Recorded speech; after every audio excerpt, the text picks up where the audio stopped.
देखिए, हम रोजमर्रा की जिंदगी में समय को नापते हैं और उसको नाप करके हम अपना काम चलाते हैं। रोजमर्रा की जिंदगी में हम समय नापते हैं, समय की कुछ इकाइयाँ होती हैं। हम आमतौर से सेकेंड, छोटी से छोटी इकाई हम सेकेंड मानते हैं, तो और इकाइयाँ हैं लेकिन हम व्यवहारिक पक्ष लेके चलते हैं। तो सेकेंड लेते हैं, सेकेंड का हम एक समूह बनाए, 60 सेकेंडों का एक समूह बनाए, हम एक नया नाम रख देते हैं उसका मिनट। ठीक है, 60, 61, 62, 64 इस तरह के सेकेंड ना गिन करके हम उसमें मिनट में आ जाते हैं।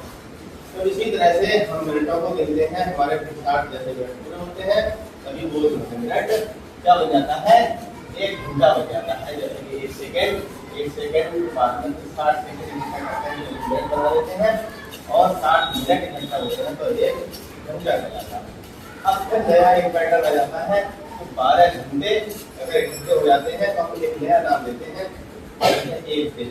एक दिन में अभिभावक बच्चे हमारे तो ये जानते हैं कि एक दिन का मतलब जो दिन निकला हुआ है, अमूमन दिन जो है 12 घंटे का होता है। फिर आगे चलते हुए 12 घंटे की रात होती है, हालांकि छोटे बड़े होने से 14 घंटे का दिन, 10 घंटे की रात या 14 घंटे की रात, कल थोड़ी का दिन भी होता है। फिर आमतौर से औसतन हम मानते हैं कि 12 घंटे का, फिर 12 घंटे की रात मिलाकर 24 घंटे हो जाते हैं, तब इसका नाम हम रख देते हैं एक दिन। ठीक है, इसी तरह से समझ में आया? इसी तरह से 7 दिन, फिर एक पैटर्न बदला हमने, 7 दिन हमारे इकट्ठे हो गए तो उसका नाम हमने रख दिया सप्ताह। क्या रख दिया हमने? सप्ताह रख दिया। इसी तरह से फिर एक पैटर्न बदला, 15 दिन हो गए, तो 15 दिन के लिए हमने एक नया नाम लिया, क्या नाम रखा? पखवाड़ा।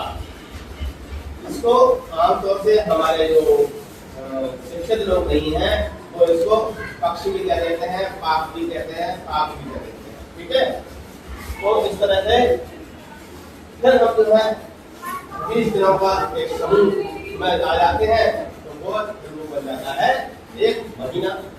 अलग पैटर्न पर हम चल रहे हैं, तो ये पैटर्न नहीं है, तो इसलिए इसको याद रखना हमारे लिए जरूरी है।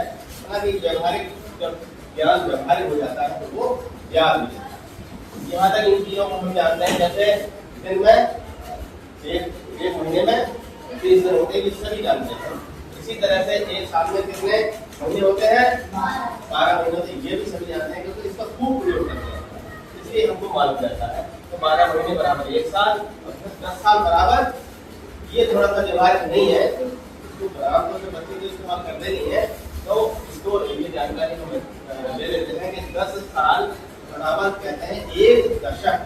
एक दशक 10 साल का एक हो रहा है, तो इसको एक दशक कहते हैं।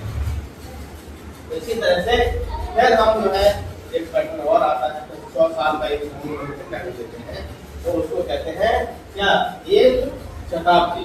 क्या कहते हैं? एक शताब्दी। 100 साल के समय के लिए। ठीक है, 50 साल का समय भी है, लेकिन 50 साल के समय के लिए कोई स्पेशल शब्द नहीं है। लेकिन काम चलाने के लिए हम लोगों ने क्या कर रखा है कि उसको अर्ध शताब्दी क्या लेते हैं। ठीक है, इस तरह से हमने समय को की इकाइयों को जाना और इस समय समूह के लिए हम क्या कहते हैं ये हमने जाना है। अच्छा, क्या मैं पूछूं तो बताइए? हाँ भाई, कभी ये बताइए 10 साल के समय को क्या कहते हैं? एक दशक। एक दशक कहते हैं। अच्छा, तो बताओ आया कि 15 दिन का जो समय समूह है उसको क्या कहते हैं? पखवाड़ा। तो बात के लिए धन्यवाद।